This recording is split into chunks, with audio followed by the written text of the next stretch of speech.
Good afternoon, everybody, and thank you for joining me for today's webinar. We'll be going through some of the key features of our brand new customer service profile. It's a tool, a solution that's been around for a number of years in the States, and Wiley have sort of updated it and brought it into the 21st century and released it in Australia not that long ago. We've only just received it and had access to it ourselves, so we're really excited to bring this to you today.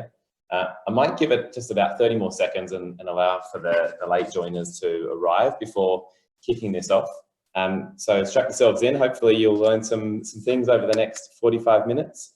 And then we'll follow up with you tomorrow as well with an email with some of the resources.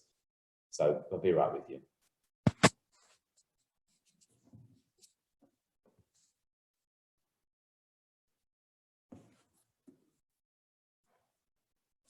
Just while we wait, just some housekeeping notes. There'll be you'll probably notice, for those of you who are familiar with Zoom, which is probably these days the majority of you, given I guess the current state of business affairs globally.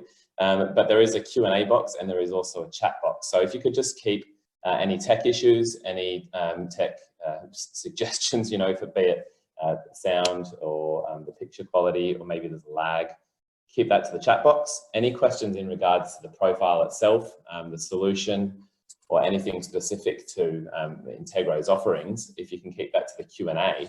And what I'll do is at the end of today's webinar, I'll address some of the Q&A questions, and I can follow up with some of those answers over email later on as well. So we might kick things off now. So thanks again to everybody who's joined us today. This is completely brand new to us, only within the last 2 weeks. So I'll tell you as much as I can possibly tell you over the next half hour to 45 minutes. Any questions which I'm not able to answer due to the fact that we are still somewhat learning ourselves, we'll reach out to our counterparts at Wiley and the product experts who've had this brilliant tool for some time, and we'll definitely get an answer back to you. So kicking on now. So today, what exactly will we be covering? We'll be covering a number of different areas, kicking off with how data can make your job easier. So a bit of a background as to why you might want to be on this webinar in the first place. We'll then dive into the obvious, which is some of the features about the customer service profile, how it might be able to help you solve some of your talent challenges and talent problems in your organizations, and indeed your clients' organizations. And the different reports that are available to you, there are many, so we'll briefly go through some of those. And if there are any questions that you have as far as, I guess, a need for more detail with some of those reports, we can organize and schedule some one-on-one time later on as well. And then some best practices and application. How do you use this report, and what are some real life examples that we've seen really work and sort of change organizations for the better? And obviously at the end, as I mentioned, we'll have some time for some Q&A. If you've got any questions during, please do put those in the Q&A box and I'll get to them at the end. So let me paint a bit of a picture for you as the challenges organizations are being faced with across the globe in this war for talent. Between now and 2030, demand for social and emotional skills will grow across all industries by 26% in the United States and some massive 22% in Europe. And that's according to McKinsey and Company. Equally as impactful, today the average worker is missing nearly 2 of the 18 critical skills advertised for a job. It equates in total to 23 million skills shortages across the economy. That's according to Deloitte. And you might look at that at first on face value and think, well, it's only 2 out of 18. But what's important to read into is the words that follow that, which is critical skills. These are vital to performance and success in the role. And that adds up to 23 million, which is substantial. And so why does that matter to you? And we'll go into that in a little bit more detail. And what I'll do, just to free up the rest of the screen so you don't have to look at my mug for the rest of the webinar, I'll turn off the video and continue on.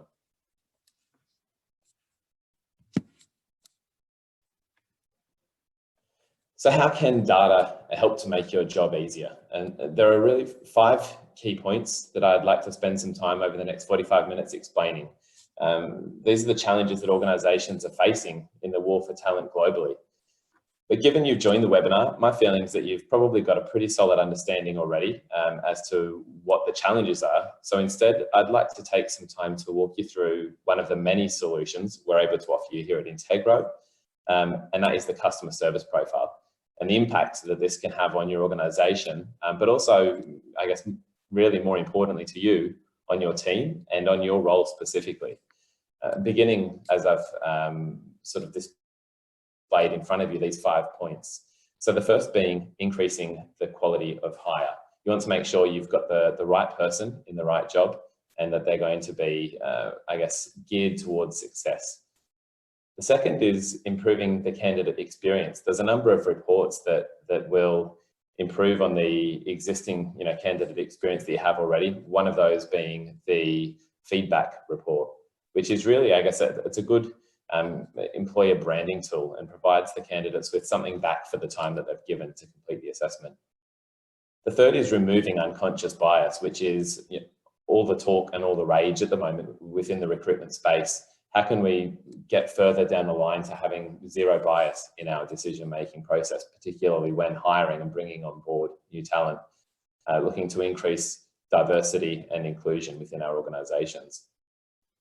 The fourth is reducing the time to hire, and this is one of the key areas that you can set yourselves apart competitively from other organisations. The average time to hire seems to be increasing, whereas technology and I guess the whole reason behind it is to make our lives easier. And so what we want to do is work towards a much shorter time to hire. So you're not missing out on that top talent, because the data suggests that top talent does not wait. So some of these reports and these tools will help you to reduce that time to hire.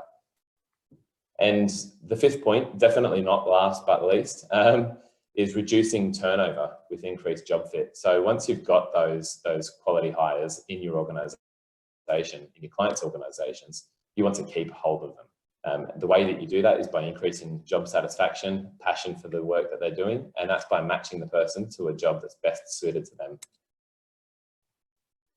So to help us understand the value of the assessment, let's talk about what people buy. We're all in the market to buy and sell something. According to McKinsey, today's consumers do not buy just products or services. More and more, their purchase decisions revolve around buying into an idea, an experience.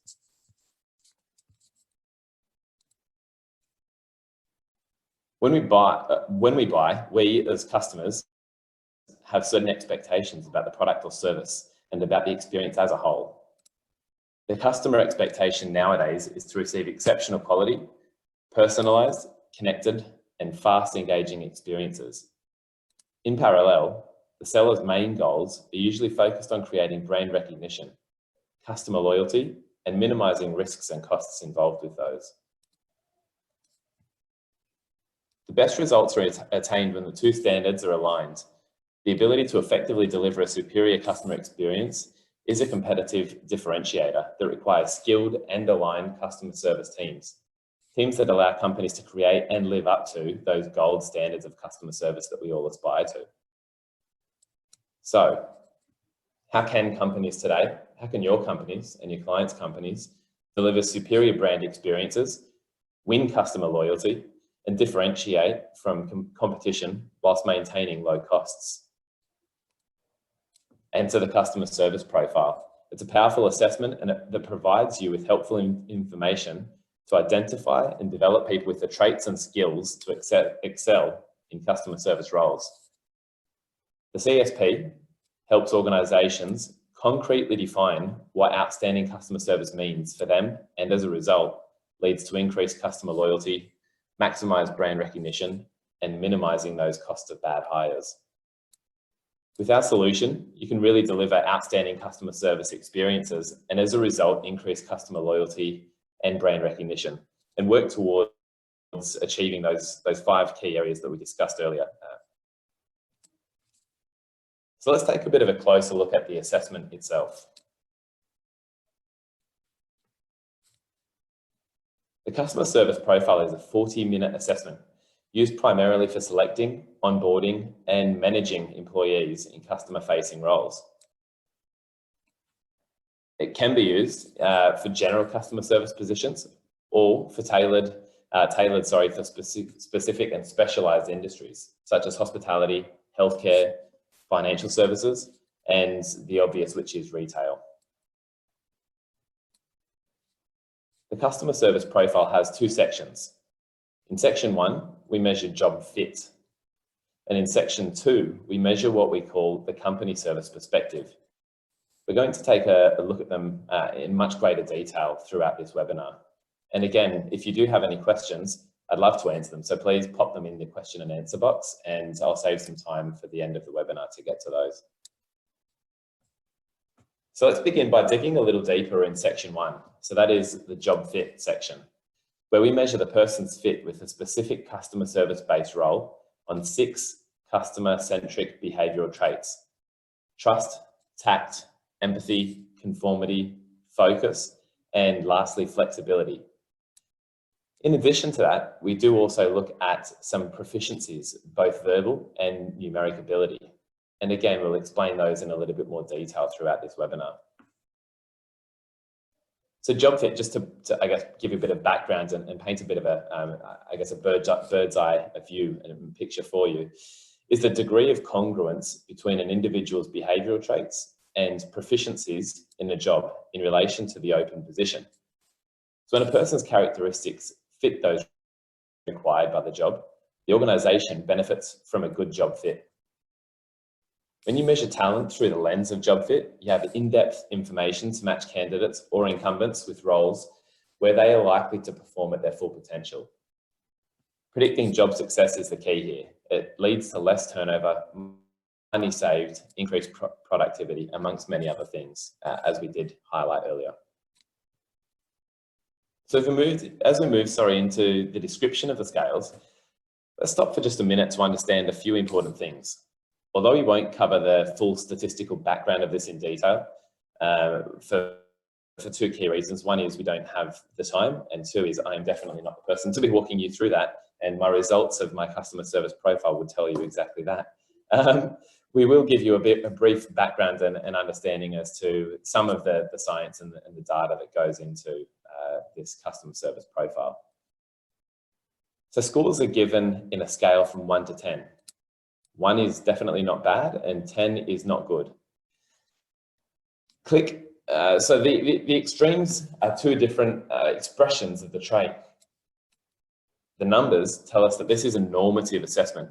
So we're talking raw scores and then converting them to STEM scores. Norming scores involves slicing the score of a sample group into 10 distinct groupings. Each score, as you can see in front of you, and each grouping represents a segment of the population scoring higher or lower than other segments. And this represents a normal distribution, which is what you see in the graph, as I've mentioned. This helps us to compare individuals to a larger population in the workplace, so we can have a description of the trait expression evidenced in each segment.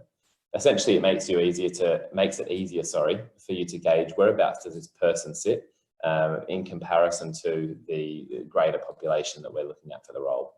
Some of the roles that you might be looking at for this type of assessment might be, as we've touched on, retail. And if you're talking a large retail organisation in Australia, let's say it's one of the top 2 or 3, you could be looking up to 500,000 job seekers and applicants in a year. And so what you want to be able to do is have a good measure as to where these job seekers sit in comparison to one another.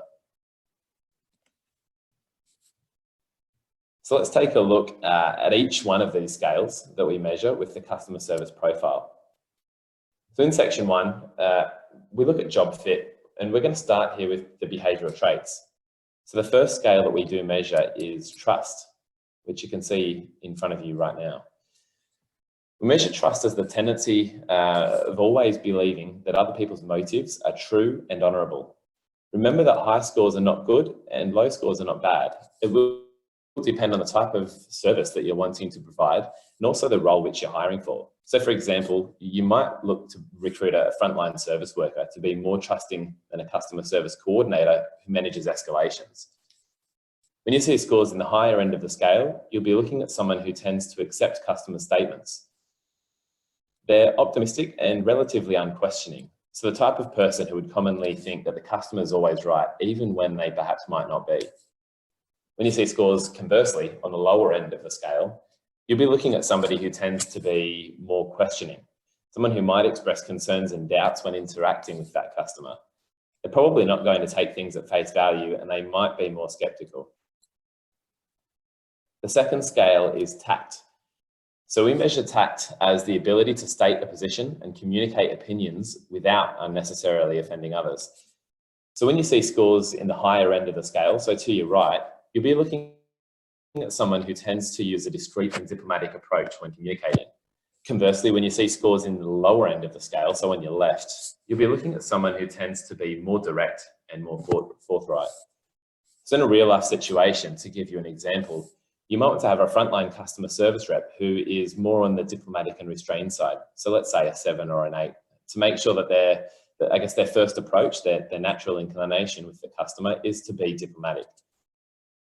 Again, you might also want to consider somebody as far as a supervisory type role who is a little bit more direct and a bit more candid, say a 4 or a 5. Someone who can really de-escalate a difficult situation quickly by being as firm and as candid as it might be necessary.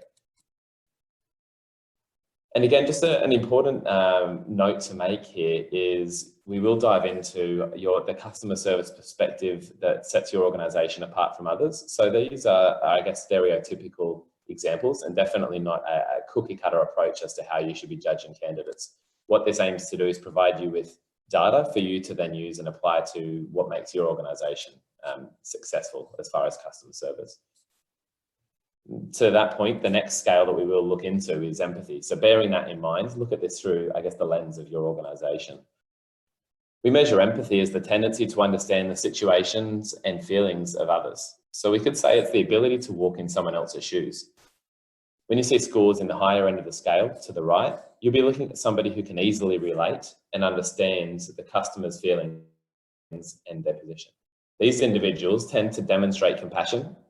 They tend to be more sensitive when servicing customers. When you see scores on the left-hand side of the scale, you'll be looking at someone who tends to be more impersonal and somebody who doesn't relate well to other people's feelings. They prefer, I guess, to show a bit more of an indifferent attitude. This doesn't necessarily mean that they don't care, which is important to note. It could be a very logical approach when responding to a situation, looking at the data rather than the emotion behind a conversation, a decision, an instance. So whether it is because they are abiding to a company policy or because there is really nothing that they can do to help might be other potential reasons for them being on the, I guess, the left-hand side of the scale. So things to be considerate of when interviewing your candidates that are on that left-hand side. And just on that note, one of the reports that we provide gives you questions to ask, which you can gauge, well, this person might sit more on the left-hand side of empathy, but are they able to be more understanding when required? And that's really what you want to use these reports for, to gauge somebody's flexibility with their customer service style. So next on the list for our behavioural traits is conformity, which is the tendency to comply with rules and authority. So someone who scores on the right-hand side can often be associated with conventionality and compliance, people who are comfortable accepting procedures and rules. Scores on the left-hand side, conversely, are often associated with unconventional and inventive thinking, people who question inefficient procedures and who probably won't blindly accept doing things in a certain way because that's how it's always been. A low score in this behavioural trait can be a great source for areas and cultures where innovation is a must. Not so great when you work in a highly regulated environment, such as maybe a government institution or perhaps even a bank. So next we have focus. So focus is the tendency to stay on target and to be able to pursue objectives regardless of distractions. So high focus is associated with self-discipline and persistence. Working in a disruptive environment is little to no concern to people with high scores in focus. They tend to be attentive and efficient. For example, people working in a call center might have to have higher focus. They'll be able to hear their co-workers having conversations while they're on the phone with the customer. They need to remain attentive to their own conversation. Lower scores, those on the left, reflect a working style that can be easily disrupted by minor distractions. And the last behavioural trait, which we'll give you an overview of today, is flexibility. So we measure this as the ability to explore new approaches. So higher flexibility is associated with those who are open to change and progression, or a progressive way of thinking and doing things. They enjoy new approaches and they easily adapt to situations and outcomes. Those on the left-hand side of the scale are associated more with a cautious approach and the preference for a predictable and structured environment where changes occur quite slowly and infrequently. So for example, high flexibility would be desirable in a startup company. Things are changing regularly, weekly perhaps, depending on the startup. On the other hand, government institutions are often more characterised by low flexibility. So people tend to be more cautious and they operate in a very structured environment. So the example there would be if you've got somebody who sits on the 10 side of the scale, so somebody who is more accepting, adaptable and enjoys new approaches might struggle in that type of environment. So in taking the assessment, some candidates may answer in a way which they feel paints them in a more favourable light versus what they would do in a real life situation. So psychologists, they call this socially desirable responding. This is usually related to human behaviour to avoid disapproval. It's somewhat of a survival instinct. In other words, people may distort their responses in order to give you, I guess, the answers that you might be looking for. Can be especially true, as you would know, when applying for a job. You want to leave a good impression. So the customer service profile flags instances when it's possible that a candidate may not have completed the assessment candidly. We determine this by asking them a number of questions to which almost all candidates would be expected to answer the same way. If they disagree with these questions consistently, again and again, we do find that there is an inconsistency as to the expectation for that particular question and the response that they're giving. And we are provided with an indicator, a marker, that there is a strong chance that they may have answered non-candidly, or they may not have been candid when answering. The validation of distortion measure ensures that it will only be reported in cases where there is an acceptable degree of confidence that the behavioural items and the way that they were scored may not be candid. Although it's useful to know whether distortion was likely, it cannot be detected with absolute certainty. So it's really important to make sure that this isn't, I guess, a be-all to end-all, a blanket yes or a no for a candidate, rather used as an opportunity, to draw upon particular areas that might be of concern and get, I guess, the answers out of them that you might feel would be more candid in an actual interview. As this last point sort of touches on and emphasises, drawing on the interview experience to give you, I guess, a truer explanation and illustration as to what they might be like in the role. So now we move from behavioural traits to proficiencies. So we measure two key proficiencies, vocabulary and numerical. And when we say basic, we mean essentially a high school level proficiency. So with vocabulary, we measure how people understand the meaning of words when used in sentences. With numeric, we measure how people understand basic math concepts and work with numerical problems. Lower scores would suggest verbal ability and math skills that may require some development. People with lower scores will most likely be comfortable with straightforward conversations and situations where they can use a calculator or Excel. High scores conversely suggest a basic level of language as far as skills and math proficiency. And people will probably feel more comfortable with maths problems that have a medium level of difficulty, and they'll most likely be at ease when communicating at different levels within an organisation. So let's look at the customer service perspective, which is sort of part 2 of our webinar today. This part of the assessment helps organisations define their own gold standard of customer service. In combination with the job fit, the perspective helps organisations attract and develop people within the organisation as far as the attributes that they have deemed or identified as those which are important to success So it really provides you with the ability to customize the benchmarks for customer service success within your organization. The perspective was designed to help companies align internally with their own definition of what is a gold standard of customer service. The internal teams agree on the statements provided by the customer service profile, which you can see on your right there, some of which you might and hopefully can read, but we're more than happy to send you across some samples so you can have a more in-depth look at exactly the types of things that we're looking at when we talk about this gold standard of customer service. Once we've got the internal alignment early in the process, and the alignment is the key factor here, because we want to ensure that you know we're all on the same bus, headed in the same direction, and you know everybody on board understands what it means to be successful within a customer service position, and that is half the challenge. And I guess there's not many ways that I've experienced in my career that help to get a team or even an organization as a whole on the same page, like the customer service profile and this customer service perspective would do. So by using the customer service perspective, you're going to have a clear roadmap to win customers' hearts and loyalty, and to maximize your brand recognition, and to minimize the costs of bad customer service hires. So the company service perspective will help determine the alignment between your expectations and the candidate's expectations of what it means to have ideal or a gold standard of customer service. You'll find that the report provided by the assessment gives you a percentage.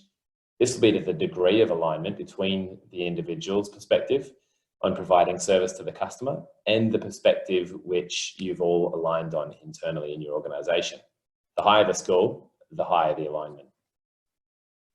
You'll also find the statements where the candidate's responses conflict with the responses provided by your organization. So with this information, which you can see has been highlighted now, you're able to guide the conversations that will ensure alignment between your customer service perspective and the employee's perspective. So this will impact processes from interviewing through to onboarding and on-the-job performance and measurable results. So those areas which there aren't alignment are those which you probably want to hone in on, and really to draw out, well, there might not be a direct alignment and correlation between our perspectives, but is there the ability to adapt and be flexible when necessary? So a key item to understanding the customer service profile are performance models. So to determine job fit, we create performance models to identify the ideal characteristics companies want to attract. The ideal characteristics are marked by the coloured areas shown in this image. Teal for the behaviours and green for the proficiencies. Then we compare the candidate's scores against the performance model, and we see the fit in a percentage score. Each organisation can create its own performance models for each customer service role. So there are 3 different methods which you could use to do so. The first method is the concurrent study. So essentially with this method, you select your top performers internally, you have them take the customer service profile, and then the system will use their scores, aggregating and averaging their scores to give you the ideal model. The second method is the job analysis survey. So this method will allow you to use a combination with one of the other 2. So essentially you'll be able to fill out a survey. There's 24 questions that indicate what behaviours are key to success in the role. You then enter those into the system and voila, you've got your ideal candidate model. And the third method is the existing performance model. So this will be useful once you start building your own database of performance models. So once you create a few, you'll then be able to dip into the existing models and select one which is well suited for the role that you're hiring for. If there isn't one there, then essentially see point 1 and 2 again.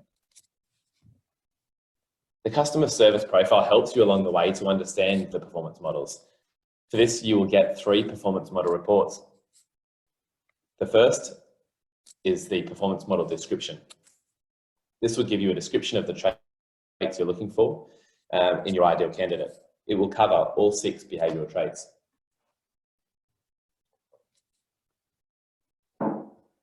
The performance model graph will give you the graphic representation of your desired benchmark. And it's a quick way to see if you want to change the ranges in each scale.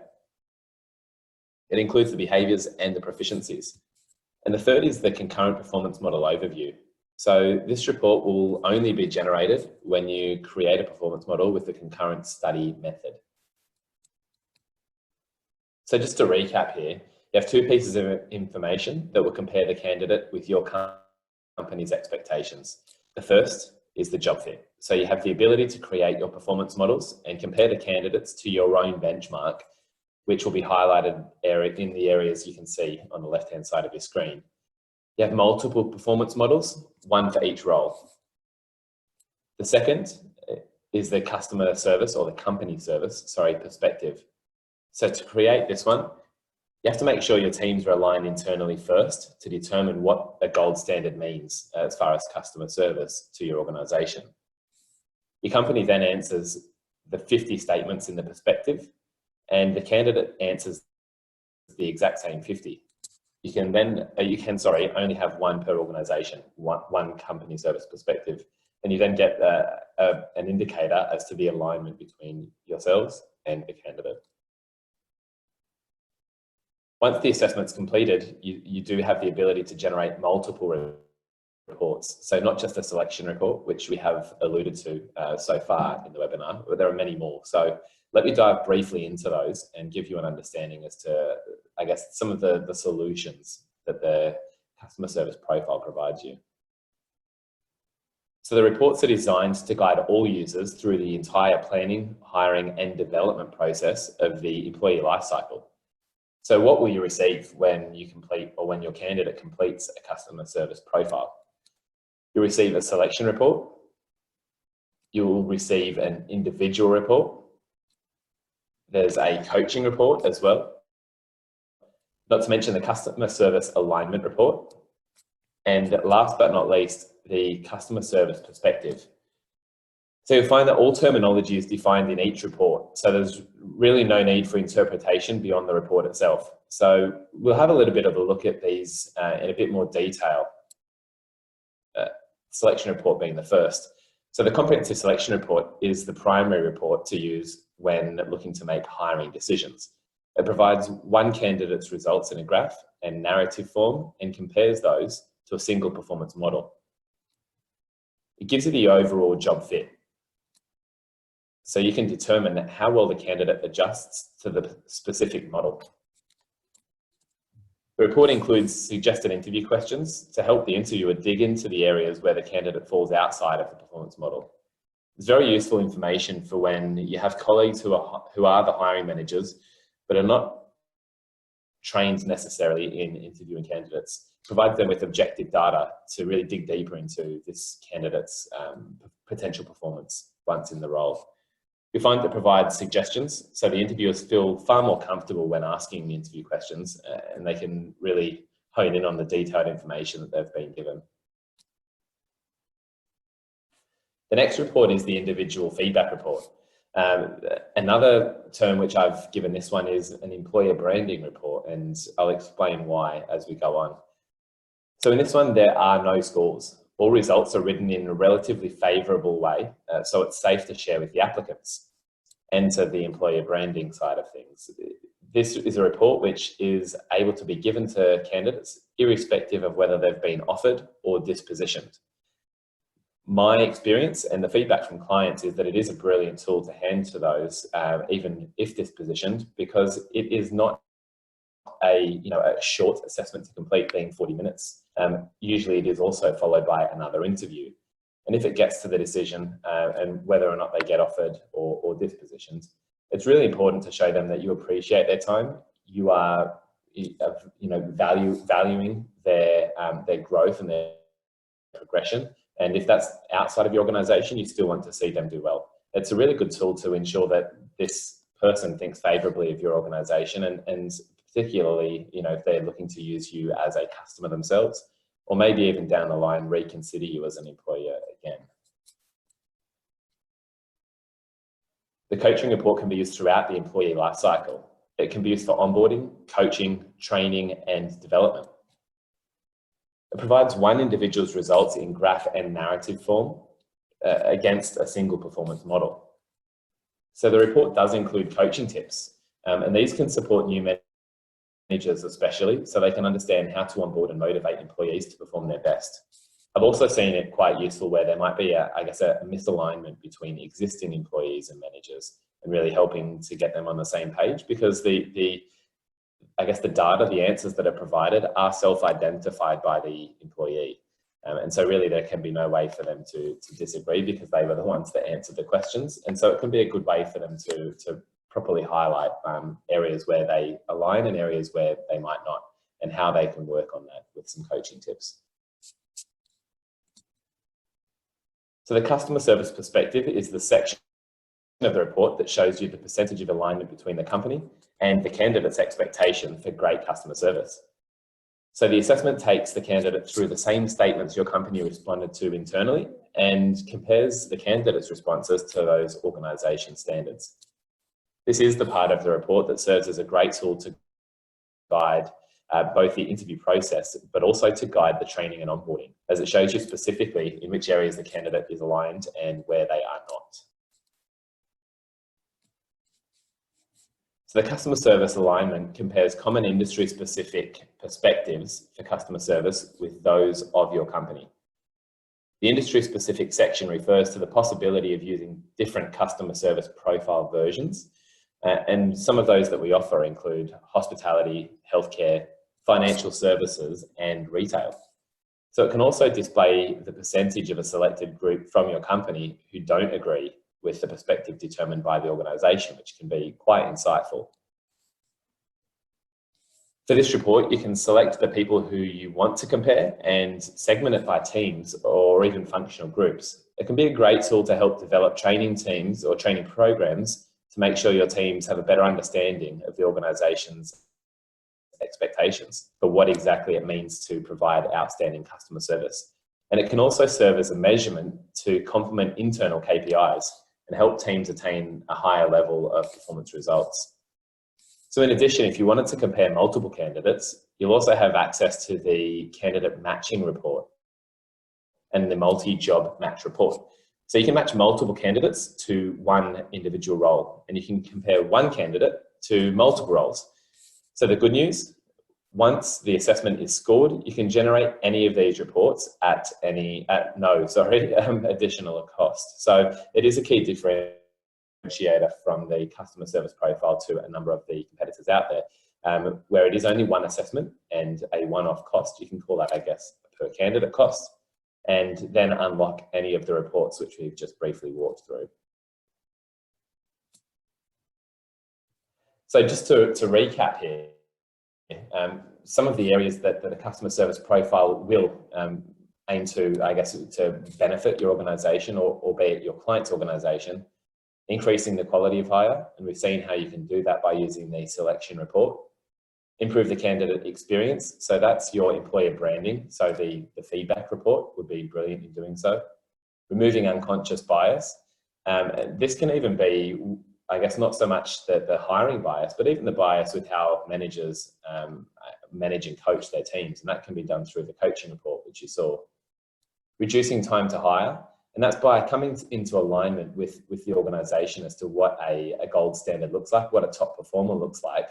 It becomes a lot clearer when you look at the profiles of the candidates completing these, who might be a fit and who might not, and you're able to sift through a great number of applicants in a far reduced time. And lastly, reduce the turnover with increased job fit. The obvious being you want to get the right person for the right job, and once they're in that job, they're going to be so much happier, so much more engaged and passionate for what they're doing, because they're very well suited to the job that they've been hired for. The impact being they experience satisfaction and then they don't want to leave your organisation, which is key. So guaranteeing that your clients are receiving outstanding experiences starts with attracting and developing the right talent to guard the front lines with dazzling customer service. So the CSP will help you hire and retain high potential employees for customer facing roles. The ability to effectively deliver a superior customer experience is a competitive differentiator that requires skilled and aligned customer service teams.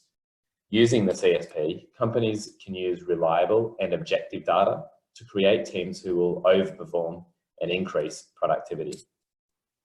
Teams that allow companies to create and live up to the gold standards which you've set yourselves to help improve client satisfaction and ultimately to over-deliver. So that does conclude our webinar for today. It was just a little taste, a brief insight into some of the, the solutions that the customer service can provide you. The customer service profile, sorry. We've got a little bit of time left for some questions. So if there's any there, please feel free to follow up with some more over email if I guess they haven't come to mind right now. We do have two which have popped up. So the first being, can I send these assessments out from my Epic account? And in short, the answer is no. We do have a purpose-built PXT or CSP account, and that's called PAC, Profiles Assessment Center. Very easy to use and really easy to set up as well. So Jenny, our customer service manager, is more than happy and very well equipped to set you up with one of those. So just feel free to reach out for the person that wrote that question. We're more than happy to set you up with one. And the next question was, how much does an assessment cost? So important to note, and just to reiterate, I suppose, that the cost is $125 plus GST. That is for the candidate or for the assessment. All of the reports that we went through are included within that cost. So that is your selection report, the individual report, the multiple candidates coaching report, and so on and so forth. I won't rattle through the rest, but they are all inclusive in that $125. So really a very minor upfront cost for what is a significant contribution to your organization and your talent strategy. It looks as though that is it as far as questions for now. So thank you so much for joining again our webinar today.